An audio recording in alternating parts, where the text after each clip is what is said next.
You hear your teenager laugh about a locker room joke at dinner, and suddenly the room goes quiet. Their little sibling looks at you. Your partner looks at you. What do you say?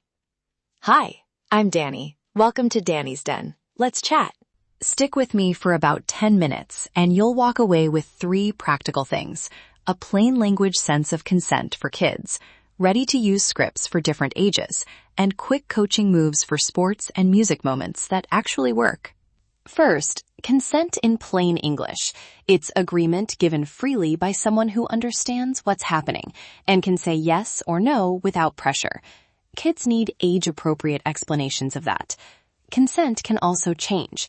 Yes can become no, and that new no matters just as much. Okay, quick reality check. Law and school discipline are not the same thing. Criminal law looks for things like coercion, clear lack of consent, or significant age differences, and those rules change by state. Schools, on the other hand, are thinking about safety and community standards, which sometimes leads to disciplinary steps even when something isn't a crime.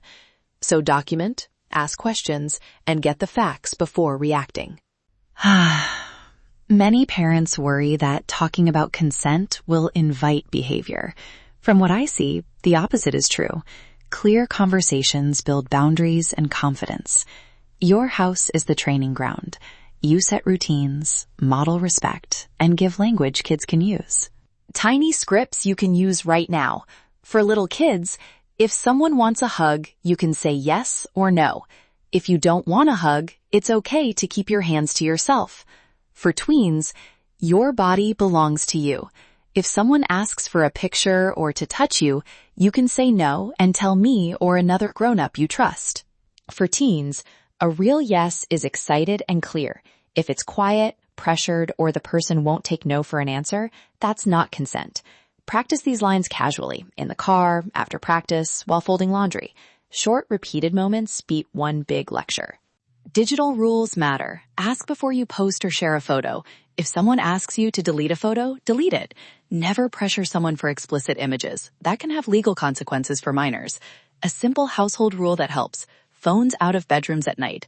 You'd be surprised how much that rule stops drama. If something happens at school, be methodical in the first 24 hours. Do this. 1. Write down exactly what your child said, with time and date. 2. Save screenshots in a private folder and email them to yourself so there's a timestamp. 3. Send a short email to the school admin. Copy and paste. Hello, my child, name. Reported an incident on date. Please confirm receipt and the steps you will take to investigate. I am requesting protection for my child while this is reviewed. Danny. 4.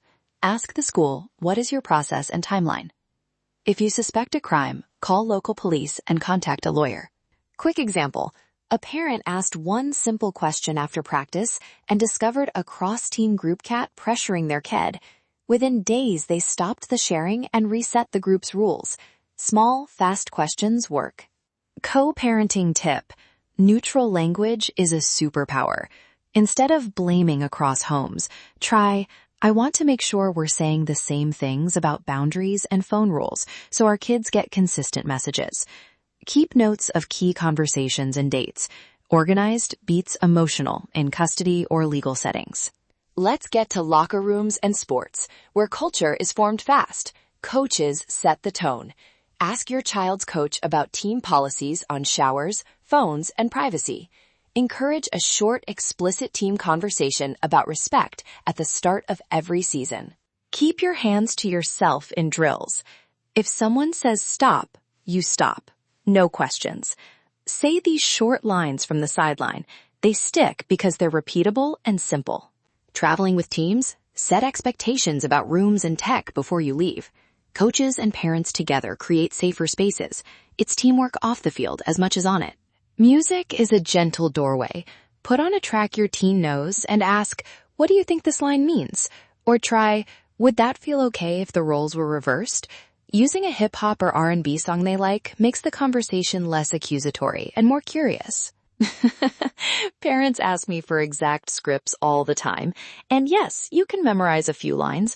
Try this, out loud. Hey, got a weird kex today? Say it like you're asking about snacks, not like you're interrogating. When you check in, keep it casual. How was practice? Any weird stuff today? Or anyone on social blowing up your phone you don't like? Those tiny regular moments build trust, so kids bring issues to you early.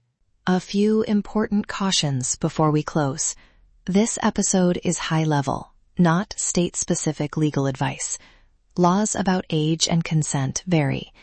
If you're in an urgent safety situation, pause this episode and get help from local authorities, school officials, or a licensed attorney. If the topic feels triggering, take a break and reach out for professional support. Quick recap. Explain consent simply and age-appropriately. Set household and digital rules. Document and ask the school about process if something happens. Keep co-parents aligned with neutral language, and use sports and music as teachable moments. Small phrases and consistent routines beat one big speech every time. If you'd like more, subscribe to Danny's Den for weekly conversations where law, love, sports, and pop culture meet. If you're dealing with a specific legal situation, email me at danielle@thelegalassistancecenter.net to book a free 30-minute consultation, and we can see if I can help. Thanks for spending this time with me. Let's keep these conversations going. Let's chat.